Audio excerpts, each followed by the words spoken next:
Hi, I'm John Fedko, and I'm currently the host of KDKA Radio's high school football coverage that begins on August 26th on KDKA Radio.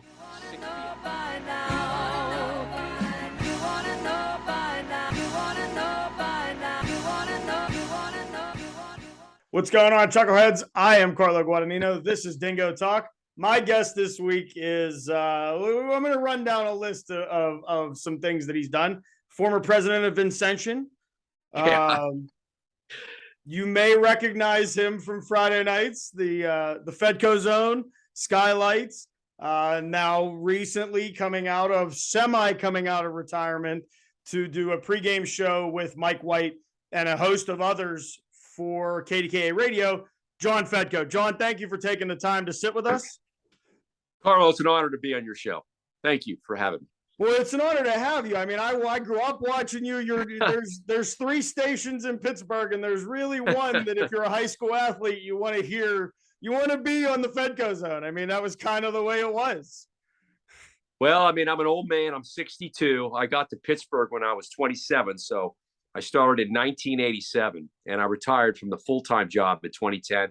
Stayed on to do Skylights for a few more years, just Friday nights. And God had me go run a Catholic high school for a few years. And he rewarded me with 2 state baseball titles there, which were absolute miracles. I'm writing a book about just miracles. Those were miracles. And my whole life's been a miracle. I don't have a lot of talent, Carlo, but God's been really good to me. I've been going to church every day since I was in high school. Trinity High School in Mechanicsburg, Pennsylvania. That's where I went to high school. Mm-hmm. And just had a lot of prayers answered. Pray a lot. I pray a lot. I say 9 rosaries a day. I'm not kidding you. Not kidding you. How do you get to Mechanicsburg? Because you're born in, we were talking before, you were born in Virginia. My dad was in the military. Yeah, my dad was in the military. He was a lieutenant colonel. He fought in the Korean War. He was shot down in a chopper in the Korean War. Only guy who survived. The chopper crashed, killed everybody but him. And then he fought in Vietnam. And he was a really smart guy. He was involved in Vietnam in trying to stop planes from being hit by what's called flak. And they actually sent him to USC to do some engineering on that. And because he went to USC on this military scholarship, and he was working at the Pentagon. So I was living in Fairfax, Virginia when he retired as a lieutenant colonel. Mm-hmm. He ended up sending me to USC, but he retired. He's buried in Arlington now. He's passed away. His grave overlooks the Washington monuments. It's really incredible to go to see his grave in Arlington. He was a really tough guy. He was a really tough guy, Carlo. And I love my dad. Everybody's a product of their parents. My sons are a product of me. Good or bad. If your sons end up good or bad, it's a product of the father. My dad, I'm writing a book, and the biggest moment of my life, Carlo, happened when I was 12 years old. We moved to Pennsylvania. Mm-hmm. I was going to East Pennsburg Junior High School, and it was the end of a school day, and 5 bullies came up to me, and I was just standing there waiting for my bus, and one guy just boom, hits me in the face. I got blood all over me. The next guy, boom, hits me in the stomach. I'm down on the ground. The next guy kicks me. And one of the kids says, Fedko, this is going to happen to you every single day at high school. And they walk away. Now, this was 1972. It was a different era, a way better era. It was a day when bullies beat you up and teachers didn't get involved. In fact, I remember a male teacher, he was looking at what was going on and he was literally laughing. Mm-hmm. I had blood all over me. I got now I'm the 12-year-old kid. I got on the bus. The bus driver's laughing at me. I have blood all over my shirt. He goes, hey, kid, looks like you lost the fight. So I'm back in my seat. I'm 12 years old. I'm crying. I get home. My mom was a nurse. She came home. I was still all bloody. It's like, what happened to you? I said, I got beat up by 5 bullies. So I went to my room. I was kind of resting. And my dad comes home. The greatest moment of my life. He's a tough dude. Now, he was working for the government. He was working in environmental resources. He was a really smart guy. So he had retired from the military. And he opened the door and he looked at me and he said, what happened to you today? I said, I got beat up by 5 bullies. And he said, kid, you better learn to defend yourself or it's going to happen again. And he slammed the door. And that's the best thing a father could have done. The best. Nobody called any teachers. Nobody called any moms. Nobody called the school. Instead, my dad got me a weight set and I trained and I got bigger and stronger and I never got beat up by a bully again. And that shaped my life. It shaped everything around me. I remember it like yesterday. And I believe how my dad handled it was how I was going to handle, was going to force me on how I was going to handle adversity the rest of my life. Because the rest of my life, I would find myself in situations where I was facing adversity. And I'd always go back to that moment. Another moment I talk about, I have a little TikTok thing called Walk On with John Fedko. So I'm not only writing a book, but I'm kind of going over some of the major points in my life. Again, we're going back to ninth grade. I'm playing freshman football at Trinity High School. And I'm on the kickoff coverage team. The game starts. We're actually playing East Pennsburg Junior High. The game starts. I go down, and a guy comes out of nowhere and boom, takes his elbow and punch right in my nose. My nose explodes. I got blood. I mean, all over. I have a broken nose. I still have it. There's blood all over me. Now, the 70s, you guys that are listening to this know it was the greatest time in the world to play football. I got blood all over me. I come off the field. The coach grabs me and goes, Fedko, you okay? And I said, yeah. He said, okay. That's it. I stayed in the game. I played the whole game. The guys are playing with that blood all over me. And this nonsense about concussions. I played football. I had tons of concussions. I'm 62. I think I'm in pretty good shape mentally. I'm not a believer that concussions hurt you. That's just me because I had concussions, including that day. It made me tougher. And I praise the Lord for that football coach. It did not pull me out. That happens today because the blood, the kid, they're going concussion protocol. The guy's probably sitting out for 5 games. It was a different era. That ninth grade football game, again, that coach kept me in the game. My nose is bleeding. I have a broken nose. I'm 14. Rub dirt in and take a lap. Carlo, it ended up, I'm 40 years old facing adversity. I go back in time to, just you play with it. You play with pain. You get yourself back up. No one's going to feel sorry for you. And in this business, especially when I was getting in, Carlo, you got to understand, when I was trying to become a sportscaster in the 70s, there's no cable. ESPN's just starting. This is 1978. There's no cable. There's 3 television stations in every market. There's about 225 TV markets, and they each have maybe 2, 3. Some have 4 sportscasters, and that's it. Yeah. That's it, man. It's like making the major leagues. It's impossible. Carlo, when I was going to college, I had thousands of people tell me, you have no shot. Do something realistic. Well, how do you get yourself from Southern California to Midland, Odessa? Because this is listen, again, miracle story. So I'll go through that one. So it was, I just did a TikTok video today on what I did at USC because I went to USC only because my dad was going there. I was not your typical USC student. Now, in 1979, USC was different than it is today. I'm not a fan of USC. I didn't like it then. I don't like it now.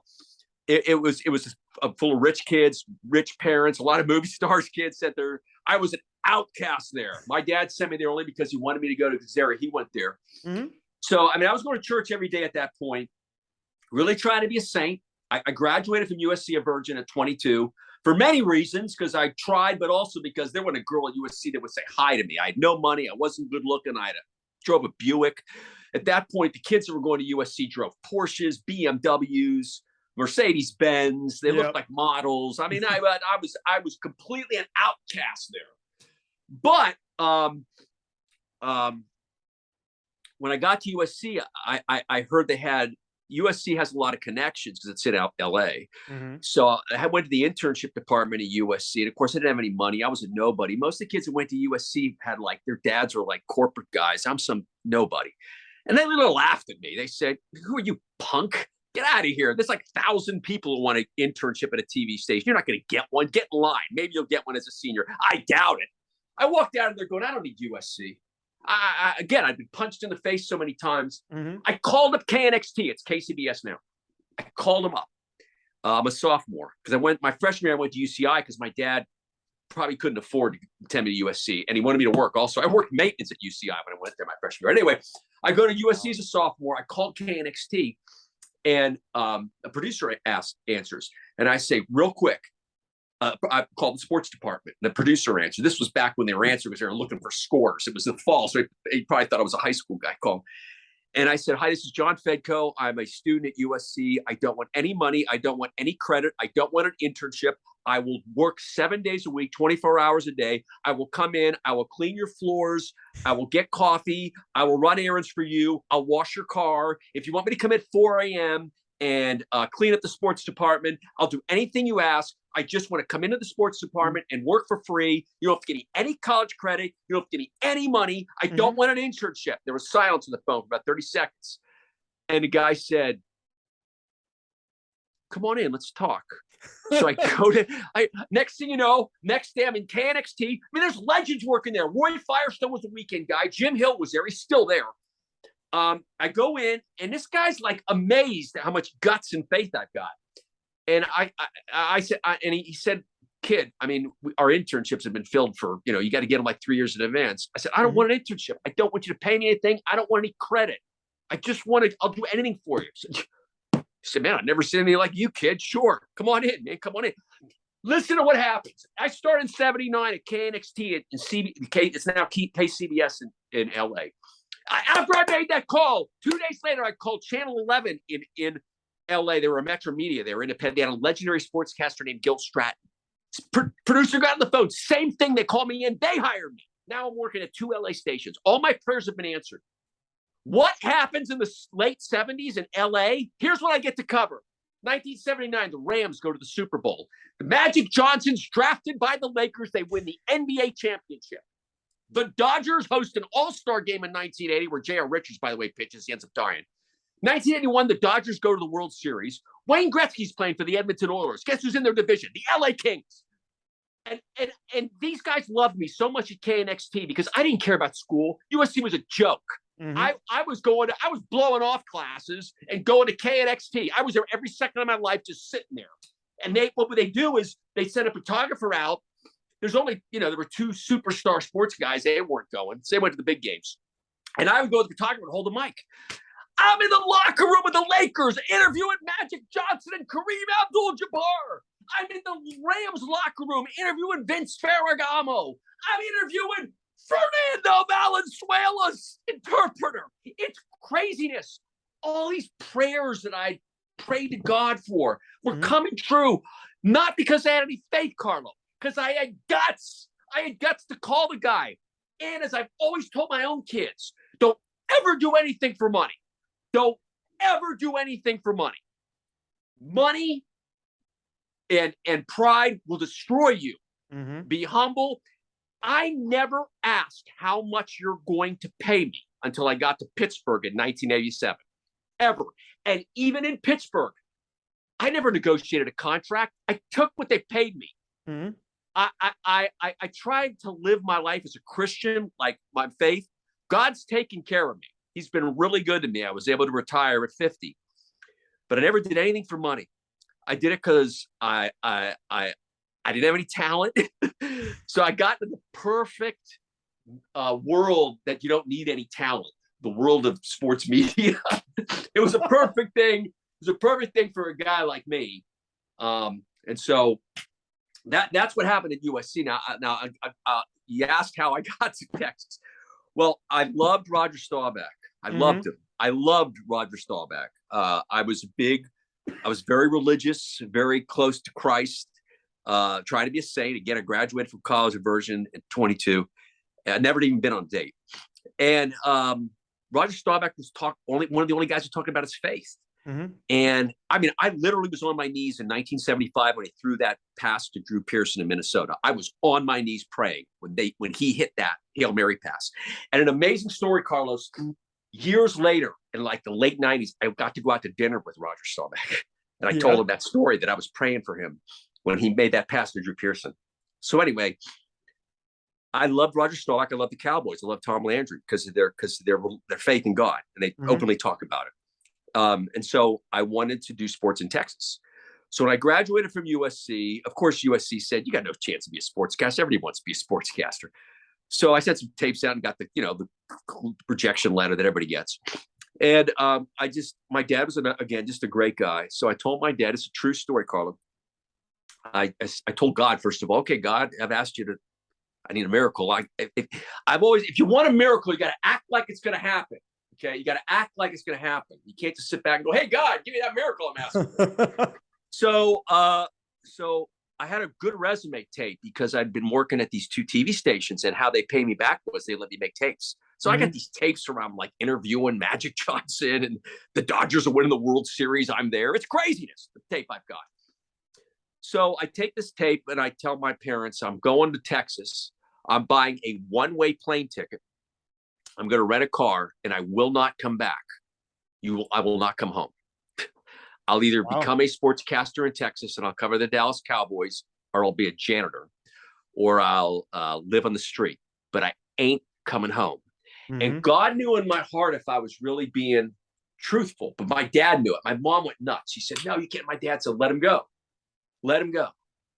So I bought this one-way plane ticket, and I looked, okay, where am I going to start with these job interviews? Because the great thing about Texas, especially back in 1982, which when I did this, was there like 20 little TV stations, 20 little markets. Yeah. So I was going to start at Odessa, Midland. I flew into Odessa, Midland, and I was going to go down to San Angelo, go down to Brownsville, then head over Waco, go all the way up until I got to Amarillo and Lubbock and drop back. I was going to go to every single market in Texas. I fly into Texas, Carlo. First place I fly into. So I remember the night I fly in, and I get this Motel 6 for like $30 back then.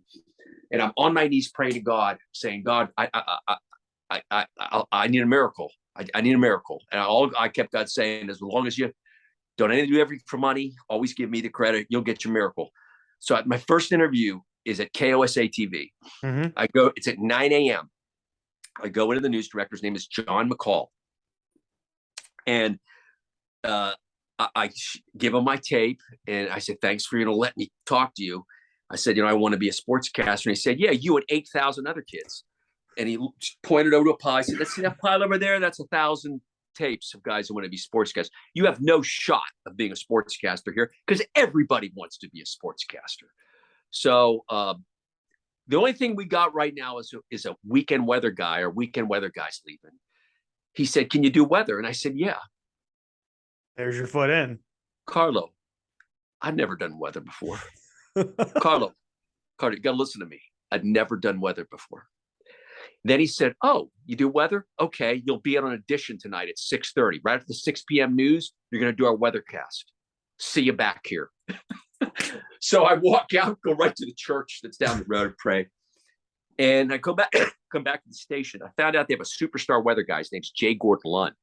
So he comes in at 3, and I go up to him. I said, Jay Gordon, I'm gonna audition for the weather team. Can you show me how to do this? Guy's the greatest guy in the world, just the nicest guy in the world. So I watch him put his weathercast together. This is back with the boards. They had the plastic magnets and stuff. So he puts it together, and I watch him do the weathercast live at 6:20, and then at 6:30, I've got my suit and everything.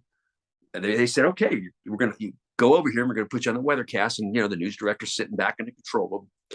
Light goes on, Carlo. I'd never done a weathercast in my life. I did a 3-minute weathercast.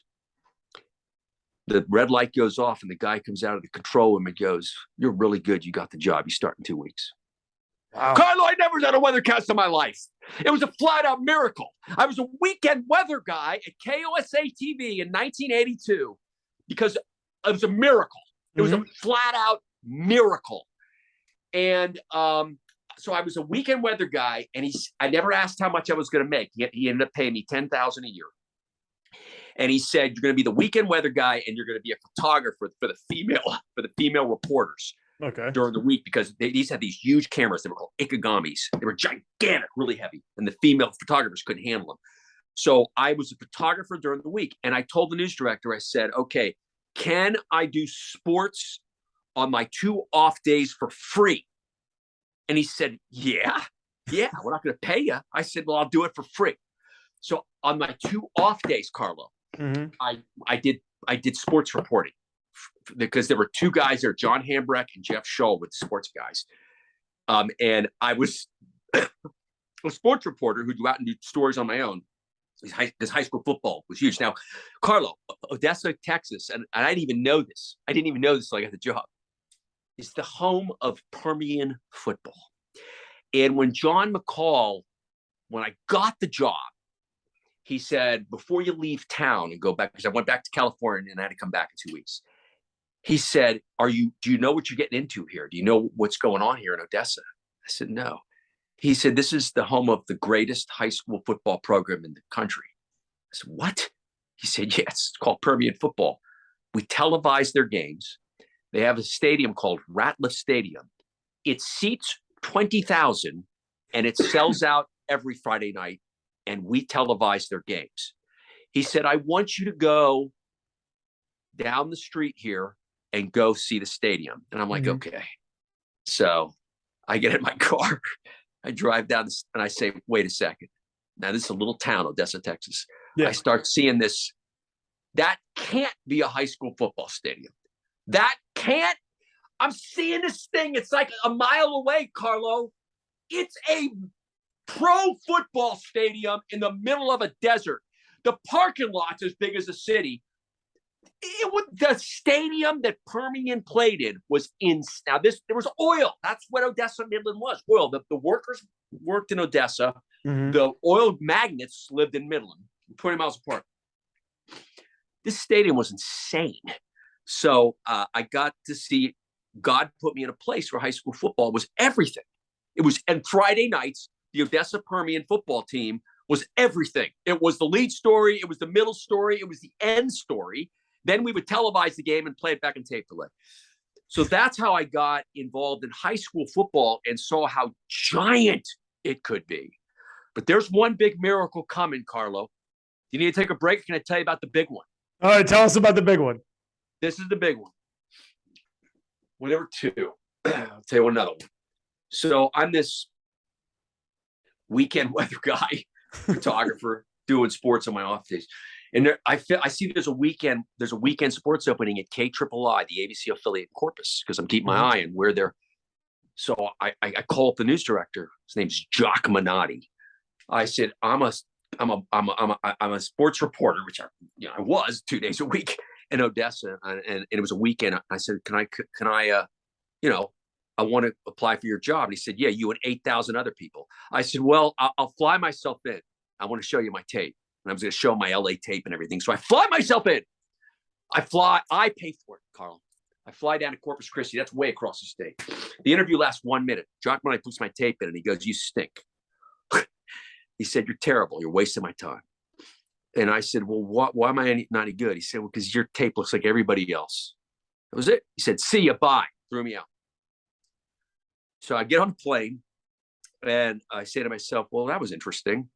So I went to the assignment desk at Odessa, Texas. I'm still the weekend weather guy. And I said, give me you got any crazy sports stories here?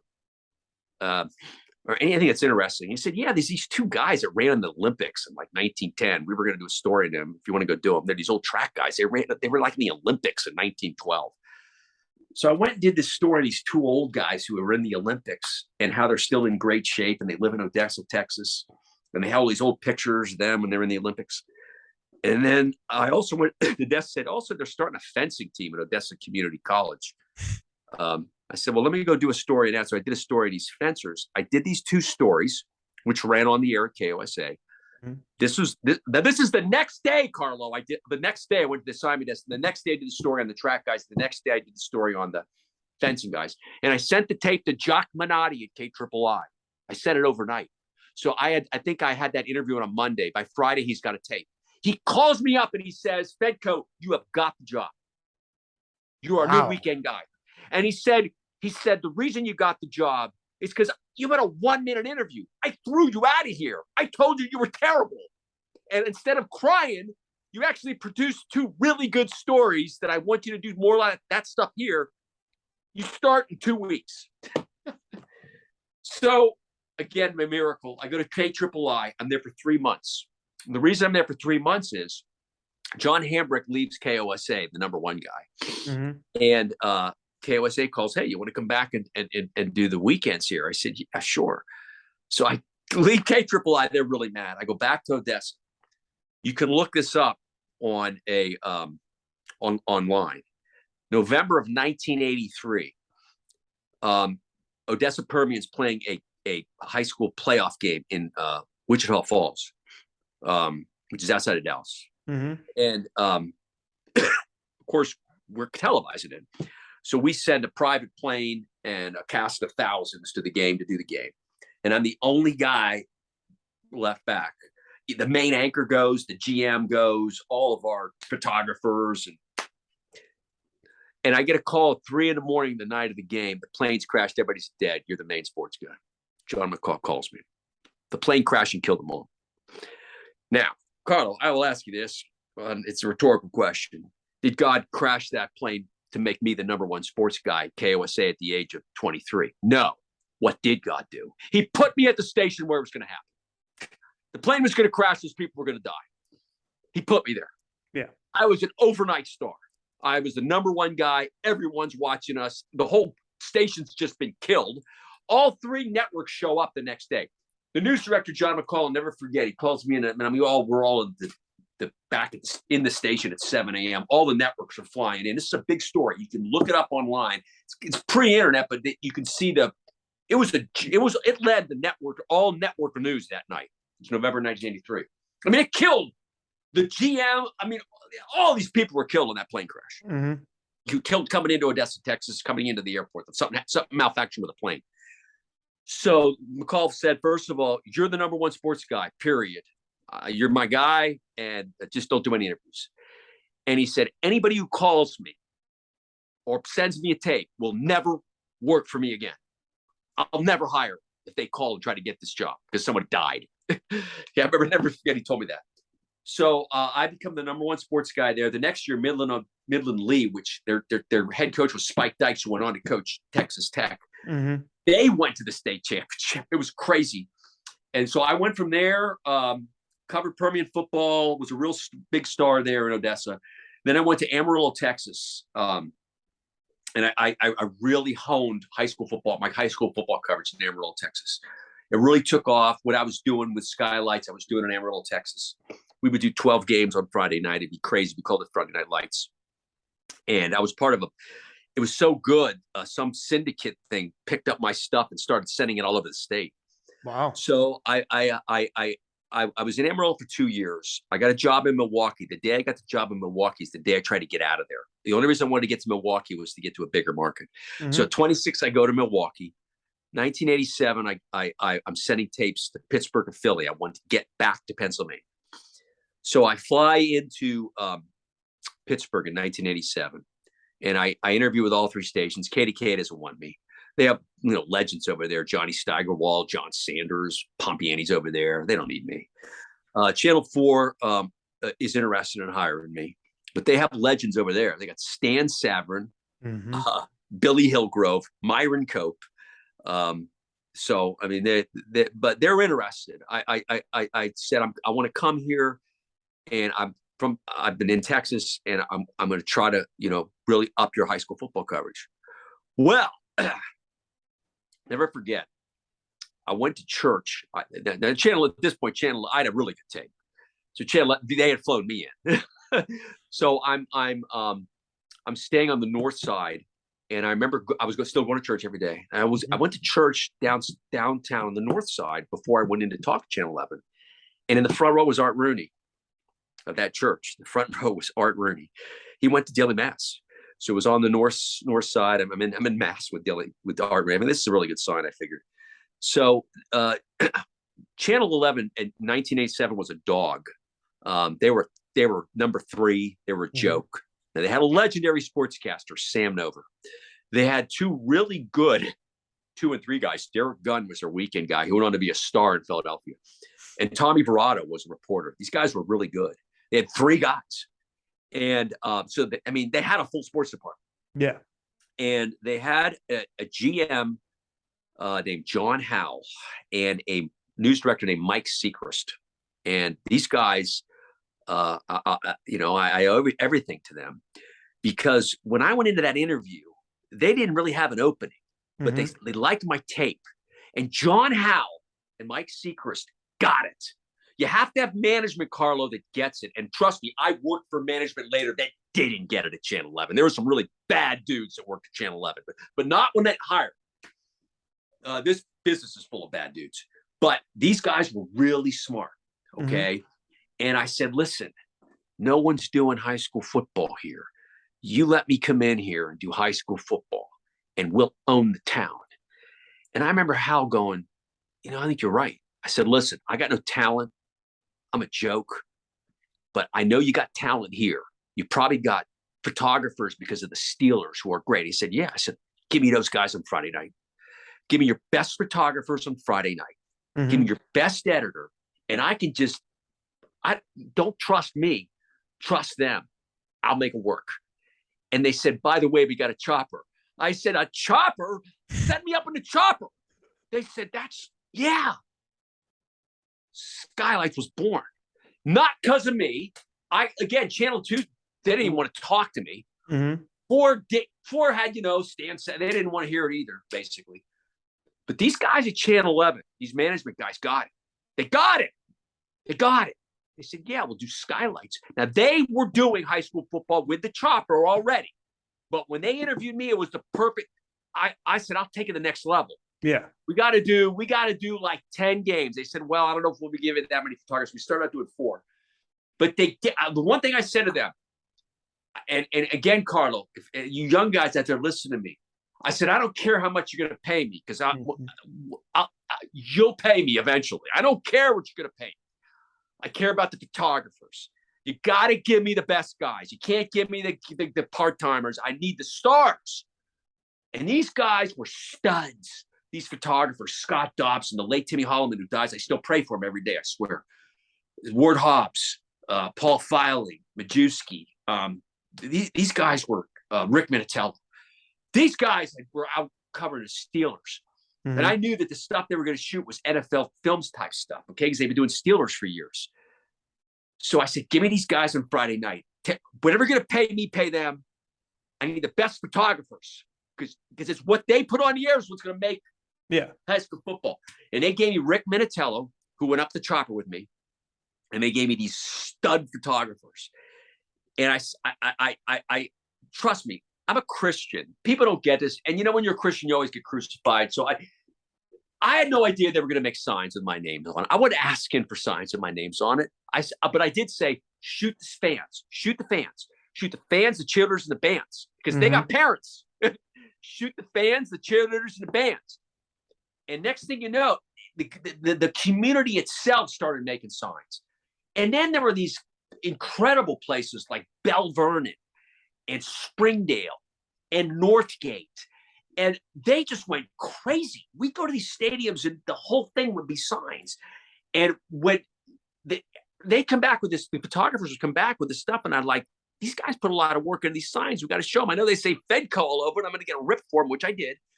And I accepted getting ripped for it. I knew the media was going to come after me. I knew I knew that my coworker, not only my coworkers, but the 2 and 4, the guys are going to rip me. And I'm okay with that. When you're on the air, Carlo, you're free. It's free, man. Come on, man, crucify me. Yeah. Because I knew I was doing something different. I'm going to talk about this on Katie Came opening show. 1989, Steve Hubbard, Pittsburgh Press, grades all the sportscaster. Grades me last, puts a D. It says the guy has no shot. He has no talent. He's a joke. They're going to fire him. And I agreed with him that I have no talent. And I agreed with him that I'm the joke. But the problem with it, Steve Hubbard didn't know, was how much faith I had, and I was going to church every day. They weren't going to fire me. Johnny Howe called me up in the office the day that morning. He said, Steve Hubbard's a joke. Don't listen to him. They're going to come after you. The media's going to come after you because they don't get it. Keep doing what you're doing. He goes, I know you're a Christian. I know you don't care about the signs of your names. You're just trying to put it on here, which I really did. But it was all an act, man. It was all about getting viewers. Carlos, if you look at those numbers we put up in the 89 through 90, they were insane. No one was watching 2 and 4 on Friday night. Trust me, Carlo, nobody was watching 2 and 4 on Friday night. They were watching us. We were destroying people, not because of me, but because we had captured What was going on in Texas in 1982, they weren't doing it here. Okay. It was high school football is Carlo, there's two places where high school football is king. Texas and Western PA. Ohio's a distant third. No one was doing it, man. The miracle God gave me was I walked into a situation where nobody was doing it. Nobody was doing it. And Carlo, it wasn't me. It was the photographers. The photography was insane. These guys were incredible. It was NFL films type stuff. Yeah. Now, what was I good at? Here's what I have no talent. What I am good at, Carlo, what I am good at is I'm good under pressure. So I would come off that chopper, it'd be like 10, 15. These guys would be edited. I had no idea what those highlights were. They'd throw me a roster and I just would ad lib it, like Howard Cosell and halftime highlights. And by the way, I grew up in the 70s. Brady Bunch, Banana Splits, Partridge Family, Howard Cosell halftime highlights. True story. I'm doing the Cosell bit. This is a true story. And I actually want to talk about this at KK. I'm doing the Cosell. I've never told this story, but I love it. So I'm doing the Cosell bit in 82. I have no idea who Chris Berman is. For all I know, Chris Berman stole it from me. I don't know that. He was an unbelievably talented guy. But I was doing the Cosell thing in 82, man. I'm an old man. I mean, I didn't get that. Chris Berman, when I heard him doing it, I'm saying I do that too. Because I grew up in the 70s with Cosell. That was the halftime highlights. Ballet Kelma, look at we would be doing it at school the next day. So, I'm doing it. John Howell and Mike Secrets, they're loving it. They're like, this is really funny stuff. So we hired this new GM from Utah. This is in like 2000. Howell retires. This new guy comes in. He calls me up in his office and he goes, this is a great story. He goes, Fedko, why are you imitating Chris Berman? I look at this guy and go, give me some GM from Utah coming in, tell me Chris Berman, dude, I'm an old man. I've been doing this since 1982. I didn't know Chris Berman was when I was doing this. Maybe Chris Berman said, what do you mean? What am I doing imitating Chris Berman? I almost went off on this guy. Yeah. And, again, that's the problem with Pittsburgh. You bring us some guy from Utah. We had a couple brutal news directors they brought in, one from D.C. They didn't get it. They didn't get Pittsburgh. They didn't get the Stan Savran, the Billy Hillgrove, the Myron Copes, the Bruce Kidens. They didn't get it. You can't bring in out-of-towners that have no idea what they're doing and that's where Howell and Sechrist were awesome. Think of some of the stars, those guys. They brought in Margaret Shortridge. Do you remember Margaret Shortridge? Yes. She was beautiful. She was stunning. She was from Upper St. Clair. Margaret Shortridge. Now, I love Peggy Finnegan. Don't get me wrong. Peggy Finnegan was beautiful. Margaret Shortridge was the greatest star I ever worked with. Margaret Shortridge was a flat-out bombshell. And she went on to Chicago, but it was a brilliant hire. Those are the people you hire. You find a beautiful woman from Upper St. Clair who's really good. Bingo! Julie Bologna. Remember her? Yep. Center High School, now Central Valley. They brought in these people that were local. Look how Two's done it. They're brilliant. Steige, Pompiani. These guys are from here. Yep. They're from Pittsburgh, Carlo. They know it. Savran, I still call him Mr. Savran. I'm the JV. He's the varsity. Stan Savran probably thinks I'm a joke, and I don't blame him. Stan Savran was doing sports in the 70s you know what I mean? Same to Billy Hillgrove. These guys are legends. That's what works in Pittsburgh. Now, the great thing about why I was so good, and this GM from Utah didn't get it, comes in from Utah and telling me, what are you doing, dude? I've been doing skylights for 12 years. You're calling me up in your office to rip me? I started it. When you're the first guy that starts it, Carlo, you win. And that's what Howell and Sechrist got it. They didn't have an opening when they hired me, but I talked them into it. Like, man, you're right. We do high school football. It's going to take off. And Skylights in the mid-90s, Carlo, was insane. Let me tell you something. LA call. I could have gone anywhere, and Channel 11 knew it. And LA wanted me because they started doing it in LA. And Hal called me up to his office because I never talked about money. And he said, John, we know LA wants you. And you can probably go there for $1 million. That's what LA was paying Carlo, $1 million. Okay. Wow. He said, we're going to give you something we've never done here. He said, I'm going to give you a 7-year guaranteed contract to stay here. And I said, I'm in. I could have walked out the door, Carlo, and they'd owed me 7 years of guaranteed money. But they gave me the guarantee because they couldn't afford to match what LA was paying. But they knew that I was a Christian and I wasn't going to burn them. And they also had seen and that I had literally said, don't take my money, give it to the photographers. I wanted Skylights to be unbelievable early on. And I knew that it had to be the photographers. It wasn't going to be me. You give me bad photographers, I can't do anything with bad video. That's they right. Come back here and the video stinks. It's going to be terrible. And if they can't shoot the signs or the cheerleaders, the bands or whatever. So those photographers did it all. They did the work.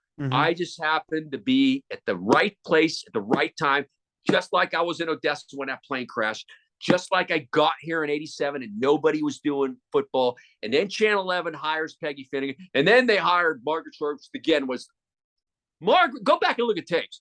Margaret Shortridge was stunning. It was the greatest hire in the history of Channel 11. And so to me, I was just grateful to be there. I was at the right place, the right time, Carlo, with the right people. And it was the Skylights of the 90s, as you remember, was insane. Yes, I do. It was insane. And I loved when I got ripped. I loved when I got crucified. I know I did struggle with the humility part because I'm praying all day to be humble. And here's these people making signs. And I'm like, you know what? It's just part of the gig. It's part of the deal. It was like professional wrestling. I'll take the heat. I'm okay with that. So let me ask you, when we get to 2010, why in 2010 at the age of 50 to walk away? Was you wanted to watch the kids grow up? That's a great question, Carlo. That's a great question. I think, again, we're dealing with a management team. I could see there. The guy from Utah was the GM. They had a DC news director, was just a mean guy. The management team was not the greatest, but it wasn't that. It wasn't. But I knew that the gig wasn't going to last forever because I was doing crazy stuff. So, it was music. I could tell these guys they weren't thrilled with Skylights. They didn't get it. And even though the salespeople would tell me, it's like, we're making so much money off of this. Yeah. And I'm like, yeah, but I mean, these guys, because guys coming in from DC, he thinks he wants to cover like they cover the Washington Redskins. Whatever, dude. But this is what God pushed me out. He pushed me out for many reasons. But I had 2 boys. My dad loved baseball. So I love Field of Dreams. I love that movie. Great. I hate movies because most of them are immoral. But Field of Dreams there's only been in my lifetime a handful of great movies made. The Lord of the Rings movies. Field of Dreams, one of them. Field of Dreams is the greatest baseball movie of all time. It's not even close. So, that movie really touched me because when my dad was in the military, he was constantly out of town. When he would come back, he loved taking me to baseball games. He loved it. And he took me to baseball games all over the country. Now, there was a year we were in Fort Leavenworth. He was actually fighting in Vietnam, and we lived on a base at Fort Leavenworth. But he would come back on breaks, and we'd go to Kansas City Royal games. And he took me. He loved going to the Orioles, and we were in Fairfax. He loved the Orioles. The Orioles, of course, were winning World Series. This is 1970. They had Brooks Robinson and Boog Powell and Jimmy Palmer. It was crazy. He would take me to Memorial Stadium. We'd go to Orioles games. He loved Frank Howard. We'd go to Senator games. We went to Pirate games, of course. Philly games, of course. And the Phillies were incredible in '72. They had Carlton, even though they're terrible. I mean, I saw him. He loved baseball. He loved it. And so he loved taking me to baseball games. And so that I saw that Field of Dreams movie, and I was just getting tears. I mean, just when they said have a catch, it's like I was like crying. Like, yeah, it's the greatest movie ever. So it really affected me. So I got married. I got lucky. I got married to a woman who was just phenomenal, great, religious. Jesus is everything to her. And I said, we got to have boys that are going to be baseball players. And when they were born, the first one was born in '98. I said, Tina, when he's 12, I'm done. I had seen what happened to kids by 98. And even as I moved into the 2000s, I had seen you can't raise kids and be a TV anchor at night. You can't do it. You can't do it. Okay. So I told them when they're 12, Tina, I'm done, man. I'm done. I'm done with this. I can't be working nights. I want them to be great baseball players, the best they can be. So one was born in 98. I got another one in 99. Christian was born in 98, Kyler 99. So I built a batting cage in my basement. I took the money that Channel 11 gave me on a contract. I built a indoor batting cage. I put a batting cage in my backyard, and I built a flat out ridiculous gym in my basement. I'm talking where they're born, Carlo. And I told my wife, I said, I'm going to make them the best baseball players they could be. And when Christian's 12, I'm done. So that was it. So when 2010 came around, 50 years old, incredibly. Now, don't get me wrong about I went to some great news directors there and some really bad ones, and it's good GMs and bad ones. But Cox, that owned Channel 11, phenomenal place to work. They had a pension. I had a pension at 50. Wow. They were really good to me. Really, really good to me. I have nothing but good things to say about Channel 11 and the people that worked there, and the overalls. It was great overall. And especially my coworkers and the photographers, unbelievable people. Just I'm a nothing without those guys. So I retired at 50 from there, full time. And by this time, when my son started walking, I had thrown them 300 baseballs a day. I had a batting cage. They were hitting 300 balls a day. And I just wanted them to be great baseball players. They ended up being ridiculously good in high school. The only reason they weren't drafted is because of me. If I could do it all over again, I would have left town. If I could do it all over again, I would have left, because my one son, Cotter, wasn't drafted because he's Fedko's kid. And I was, people looked at me as a joke.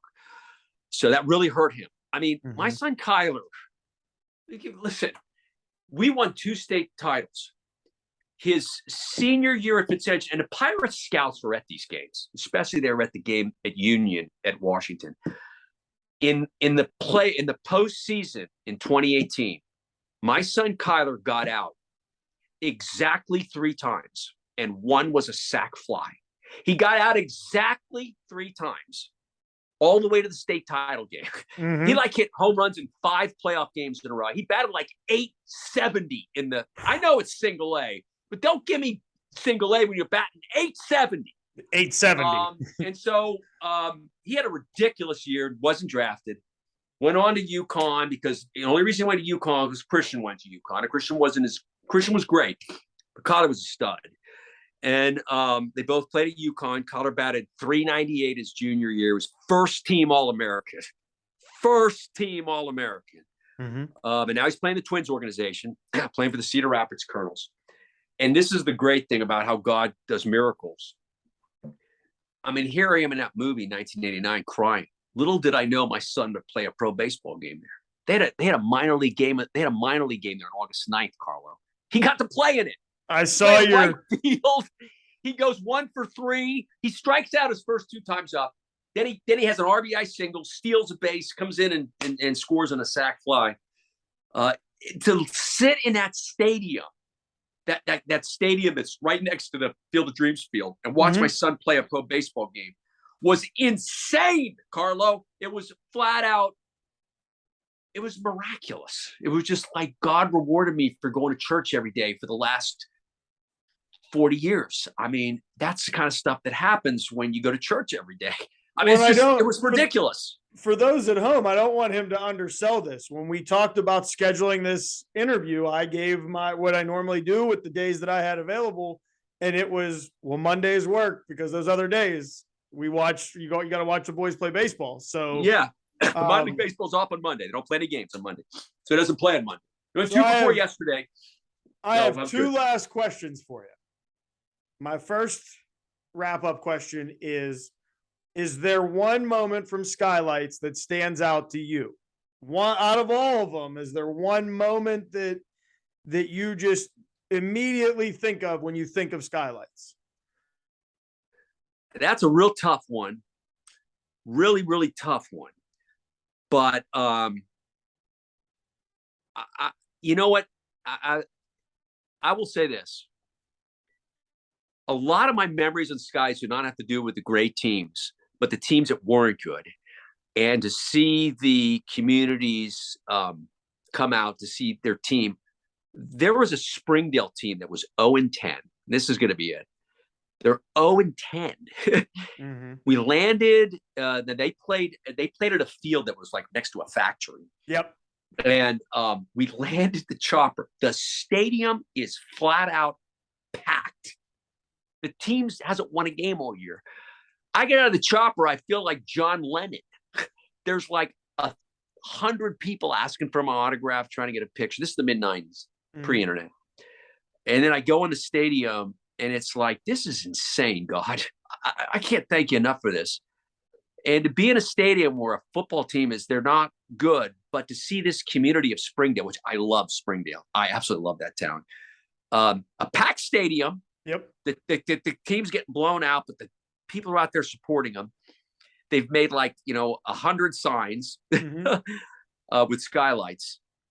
I just remember going into that stadium that night going, God, this is miraculous. And this is a true story, Carlos. I was a mailman. I don't know if you know that. I was a USPS postal carrier. I did not. I was a mailman. It was 2 years ago, and I loved it. I was a carrier. I didn't want to do the driving. I wanted to carry. And I got a job in New Kensington, and I got to carry the route of Springdale. Right, that was next to the high school. It's called Springdale 1, that route. It was one of the highlights of my life to be able to deliver mail to those people. And I really did it. Why are you a mailman? It's like, you know what? It's a true story, Carlo. I try to live my faith. These people in Springdale, I'll never forget. I mean, the stuff they did for me. I'm going to deliver their mail for a year. I'm going to deliver their mail. It's the least I can do for these people. I loved delivering mail in Springdale and New Kensington. Now, New Kensington was Valley, and I delivered mail at Lower Burrell with Burrell High School. And I just wanted to give back to the community. I needed a dose of humility. I have great respect for mail carriers. It's a tough job, dude. You got to be a good athlete to be a mail carrier, not the guy that drives the car. I wanted to do it. I wanted to prove I could do it, but I wanted to go back into these communities, and I wanted to do something for them. I figured, I told my wife, I'm going to deliver mail. To go over and deliver mail. I got to deliver mail in Springdale. I loved it for a year, especially in the winter. There was COVID. I just love doing it. And it's on my Twitter feed. And that's on route. The shot of me at the cross is on Route 30, which is in Lower Burrell. There's a guy that has a cross in his backyard that overlooks Route 28. And on the way to the mills, right? Loved delivering mail. It's the big cross that overlooks the 28 on the way to the mills. That's correct. And I delivered mail to that house. And it was, I just love delivering mail for the U.S. Postal Service. Those guys are studs. Okay. Those guys that work at that post office at New Kensington are just unbelievable athletes. And they were great football players, wrestlers, and the women who delivered were great athletes. They were great athletes, still are. Those guys, I have so much respect for those USPS carriers. It's a great job. I love doing it. I was honored to do it. And the fact that I got to do it in Springdale. Where you asked me that's probably the highlight of my life is going to that. I'll never forget that Springdale team that was 0-10, but the stadium sold out. And it was craziness. Northgate was another place I loved. I loved going to Northgate. Of course, I love going to Aliquippa, Monaco, which doesn't exist anymore. Yeah. Rochester. I like the little place. Newcastle. You had the place rocking and plum. You had the Claire, place rocking the City of Prayer. Yeah, same there. I like going there too. Claire, the City of Prayer. Yep. I loved going there. So lastly, if you had to give advice to, and you've given a lot of advice, I think through your stories and your experiences, you've given a lot of advice to the people if they were paying attention. But what advice would you give someone that wants to get into the industry? Don't do it for money. Don't do it for money. You gotta want to do it 7 days a week, 24 hours a day. You gotta love doing it, and you gotta be tough. You gotta be tough. You gotta ignore the criticism, because if Jock Minotti doesn't say you stink, I end up not being the sportscaster I was. I'd continue just to be the vanilla guy. And that guy forced me to try to look at things differently. But the most important thing I'd say is have faith in God. Again, Carlo, everything that's happened to me has been a miracle from the starting as a weekend weather guy. Mm-hmm. How I pulled that off, I have no idea how I did weather and I did it for 6 months. No idea how I did it. It was miraculous. And, I've tried to live my life as a saint. I've tried to be a Christian. I've tried to be moral, go to church every day. Mm-hmm. It's a brutal industry. You got to have, and that's where Christianity helps you. Baseball is very similar to this. That's why I really studied dads and how the dads made their sons great. Now, Mickey Mantle is the most famous one. Now, Mantle turned to women and alcohol because his dad really messed up. His dad got the work ethic right, but he got the faith part wrong. And so Mantle turned to alcohol and women. And I made sure my sons had a lot of faith. And if you look at Collar, even a lot of his games, even the Field of Dreams games, he'll have a game where he strikes out twice and hits a homer. That's how it is in baseball. You can strike out 3 times and hit the game-winning homer, and you've had a great game. Yes, you did. That's how it is in this business. You're going to be in this business where you're going to meet a lot of mean, evil people, especially on management side. You got to be who you are. You got to be Carlo. You can't be what somebody else wants you to be. You got to be who you are. And once I had a lot of faith to do stuff that was really goofy. And I had a reason for this. And by the way, we were planning this stuff. Again, I go back to the management. There's great management in TV and there's bad management in TV. And that's why, Carlos, I could tell you right now, you give me a TV station in Pittsburgh and I'll have every single person watching it because I know the format that works in Pittsburgh. I had management that really got it. And so we wanted to get every viewer we could on Skylights. So not only did we concentrate on the bands, which were, these kids are incredibly talented. You know the kind of work those bands put in? The bands were ridiculously talented. The cheerleaders and the fans in the stands and the people and the kids. But I would do those skits. I do those funny little skits. Now, why was I doing those skits? Not because I am a clown, but the reason we were doing the skits was we knew there were people that could care less about sports. Mm-hmm. So we figured, well, how can we do crazy, just get people to watch? Like, what's Fedko going to do next? Let's do these crazy Saturday Night Light skits. So I do these skits, and they'd always, if you go back and look at them, and I loved them. They'd always, of course, make fun of me, and I would take the criticism that I was getting, like in the paper, and I'd play off like we'd have a guy play. It was always usually Jack. Oh, the guy, I forget his last name, but anyway, there was a great reporter at our station that would play my boss, and he'd call me into the office and say, "You're a clown, you're a joke, no one's watching, the ratings stink." And then the guy would run into me with boxes, and we would just do this crazy stuff that would kind of make fun of me. Every week we do these little skits, and of course it would always end with this guy running into me with boxes. And the reason that started, Carlo, was I was in a game early on. It was like 1988. And some kids said, "Hey, can we run into you with boxes?" I said, "Yeah, that sounds pretty funny." They ran into me with boxes. I started doing it every weekend. I just started going to these stands. Then we did this thing where a guy would come out of nowhere and hit me with boxes. We were doing it for 12 years. And there was a guy named Rick Minatello who was really, really good at shooting these things and putting them together. Jack Edsel was his name. Jack Edsel. He was a genius. And he would play my boss a lot in these things. And then it was funny because as we got into the 2000s, I actually was making fun of my bosses, little do they know. But it was a great way to get people to watch, like, what's Fedko going to do next? The people that really didn't care about sports. And we'd make these skits would be like a minute long. And I had the DVE guys doing it. They were hilarious. Cren and Paulson. These guys were hilarious. I had Freddie Fu. I would get I get people in my neighborhood. There was a chiropractor, Dr. Simkovich, we'd use. I'd get these people to do crazy stuff. And it was part of the fun. We wanted Skylights to be an event. It ended up being 15 minutes. We ended up doing, it started out at 5 minutes, ended up being 15 minutes. And it was all because of those photographers, man. That's not false humility. These guys were just crazy good. They were really good. They'd come back with stuff and I just would ad-lib it. But I do the banana splits and the stuff that I've been doing as a kid. Howard Cosell. I was doing that stuff as a kid. Well, I want to say thank you very much. And I understand that you're a very humble person, but from what I've seen or what I saw from the time I was a kid all the way up, it was a get home and watch Channel 11 because Oh, thanks. you gotta watch Skylights. So Thanks. And it was a team effort, Carlo. Again, that wasn't me. That was those photographers and the management. And it was just everything was a perfect timing thing there. well, we've come to that point. I wanted to say thank you for taking the time. Best of luck this year. I'll be tuned into KDKA for the I'm looking forward to pregame it. show. You can find us, for those of you that are looking to stay with Dingo Talk, you can find us on YouTube, Spotify, Apple Podcast, iHeart Radio, Instagram, TikTok, and Twitter. The only place that you have to look differently, instead of typing in Dingo Talk, you have to add an underscore to the Instagram page, or you're going to find Wild Dogs. I'm not a wild dog. I promise. I'm me. This is John Fedko. I'm Carlo Guadagnino.